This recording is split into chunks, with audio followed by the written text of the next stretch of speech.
कोणाला काही प्रश्न विचारायचे का?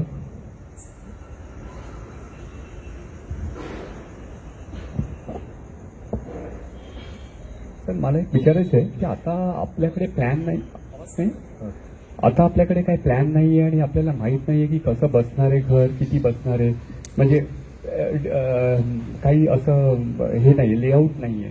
तर त्यावर जर सपोज करा आम्ही कोणाला सांगितलं की 1200 पाहिजेत आणि त्यांनी सांगितलं की नाही मला 1400 होईल आणि पुढे जाऊन जर 1400 मिळालं, म्हणजे नॉर्मलीच मिळालं, म्हणजे विदाऊट काही न करता, तर मग त्याचा जो मागणी आहे तो परत घेणार? नाही, नॉर्मली आता आपण जेव्हा 1200 ठरवतो तेव्हा ते फ्रीज करतो. एकदा ते फ्रीज झाले, जर नॉर्मली जर 1400 मिळाले तुम्हाला समजा, तर त्याच्यात जे घेतलेले पैसे आहेत त्याचे त्याला परत मिळतील, विषय तिथेच संपेल. आणि ते प्लॅन आज तयार करताच येणार नाही, कारण आज आर्किटेक्टला मी काय सांगणार की 1200चे करावे, तर एखादा 1200 वाला म्हणेल मला 200 फूट जास्त पाहिजे, म्हणजे त्याचा फ्लॅट 1400 असणार. एखादा म्हणेल माझ्या मुलालाही फ्लॅट विकत घ्यायचा आहे, वेगळा फ्लॅट, आणि आमच्या दोघांचे एकत्र एकाच मजल्यावर फ्लॅट पाहिजे, हे आर्किटेक्टला आपल्याला सांगायला लागणार. एखादा म्हणेल की माझा मुलगाही एक फ्लॅट विकत घेणार, मुलगीही विकत फ्लॅट घेणार आणि माझा फ्लॅट, हे आम्ही तिन्ही फ्लॅट एका मजल्यावर येणार. एखादा म्हणेल नाही माझा फ्लॅट माझ्या मुलाचा, माझ्या मुलीचा, माझे मेवणा मेवणी आणि माझी चुलत भाऊ इतक्यांचा फ्लॅट आहे, मला एक पूर्ण मजला मिळू शकेल का? तर त्याच्याकरता त्या पद्धतीनं प्लॅन करायला लागणार. त्यामुळे मागणी आल्याशिवाय आर्किटेक्टला नेमून प्लॅन करायची सुरुवातच करता येत नाही. त्यामुळे प्लॅनिंगच्या आधी असेसमेंट ऑफ डिमांड असणं आवश्यक आहे, नाहीतर आर्किटेक्टचं काम उपयोगाचंच नाही, त्याला 4-5 वेळा प्लॅन बदलायला लागतील. हे न करताना मागणी जर आली तर आर्किटेक्ट ब्रीफ आपण तयार करतो आणि ते ब्रीफ केल्यानंतर तो आर्किटेक्टला त्या पद्धतीचं देतो. आता राहिला विषय, जे आपले नातेवाईक आहेत त्यांना कशा पद्धतीचा प्लॅन पाहिजे, त्यांना घर पाहिजे हे त्यांनी ठरवलं तर ते आर्किटेक्ट सोबत बसतील आणि जे विकत घेणारे आहेत त्यांची वेगळी बैठक घेतली जाईल आणि जो आर्किटेक्ट तुम्ही निवडणार तो त्यांच्याबरोबर बसणार आणि त्यांना कशा पद्धतीची घरं पाहिजेत हे त्यांच्याकडून समजून घेणार आणि त्यांना पाहिजे त्या पद्धतीच्या घराचा प्लॅन तयार करील. आता फरक कसा आहे लक्षात घ्या. मुंबईच्या फॅशन स्ट्रीटमध्ये जाऊन कपडे विकत आपण घेऊ शकतो. ते कपडे लटकवलेले असतात, आपल्याला जे आवडतात ते आपण विकत घेतो, स्वस्तामध्ये होतात. त्यानंतर दादरच्या मार्केटमध्ये जाऊन आपण कपडे विकत घेऊ शकतो होलसेलच्या दराने, ते पण तयार केलेले असतात.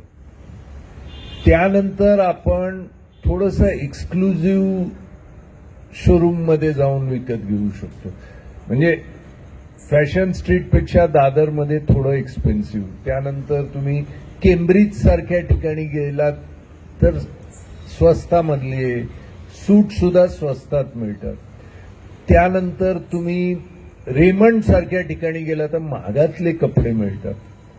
पण तुम्ही जर मटेरियल विकत घेऊन तुमचं माप घेऊन खास शिवून घेतलं तर केवळ शिलाईत 6,000 रुपये एका सूटला तुम्हाला द्यावी लागते, प्लस कपड्याचं महाग पडतं, पण ते टेलर मेड असतो, म्हणजे तो डिझायनर ड्रेस असतो.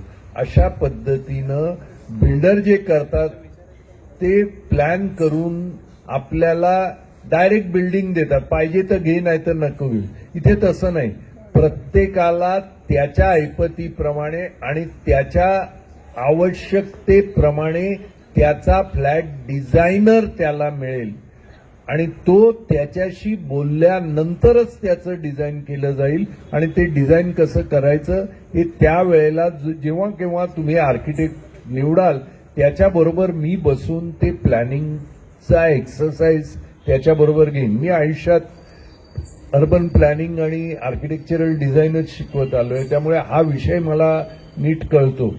त्यामुळे नॉर्मल आर्किटेक्टच्या प्लॅनपेक्षा दसपट चांगला असा प्लॅन आपण तेव्हा देऊ शकतो जेव्हा कोणाचं ते घर आहे हे विचारून त्याच्याकरता आपण प्लॅन देऊ शकतो. आता उदाहरण म्हणून सांगतो. एखादी भगिनी जर 5 फूट 2 इंचाची असेल तर तिला किचन प्लॅटफॉर्म कोणत्या हाईटचं असलं पाहिजे ह्याच्याकरता सायन्स आहे. एखादी भगिनी 5 फूट 4 इंचाची असेल तर तिला कापण्याचं जे किचन प्लॅटफॉर्म काय हाईटचं असेल हा फरक असेल. त्यामुळे बिल्डर जसं देतो ते सगळ्यांच्या घरी एका साईजचा प्लॅटफॉर्म असा राहणार नाही. तुमच्या घरामध्ये किचनमध्ये काम करणारी जी गृहिणी आहे तिच्या रिक्वायरमेंट प्रमाणे तिथे डिझाईन होईल. जर वय जास्त असणारी लोक आहेत तर त्यांच्या बाथरूममध्ये बसण्यासाठी टॉयलेटमध्ये आणि उठण्यासाठी किंवा आंघोळ करण्यासाठी बाजूला हँडल्स स्टीलचे आणि रात्री पडू नये म्हणून धरून चालण्यासाठी पाईप्स हे देखील त्या डिझाईनमध्ये येतील. ते कदाचित एखादा 26 वर्षाच्या मुलाच्या बेडरूममध्ये ते ऍस्पेक्ट राहणार नाही. त्यामुळे प्रत्येक घरामध्ये कोण राहणार आहे आणि त्याची काय रिक्वायरमेंट आहे ह्या गोष्टी समजून त्या पद्धतीनं प्लॅन तयार केला जाईल. त्यामुळे मागणी आधी आणि मग प्लॅन.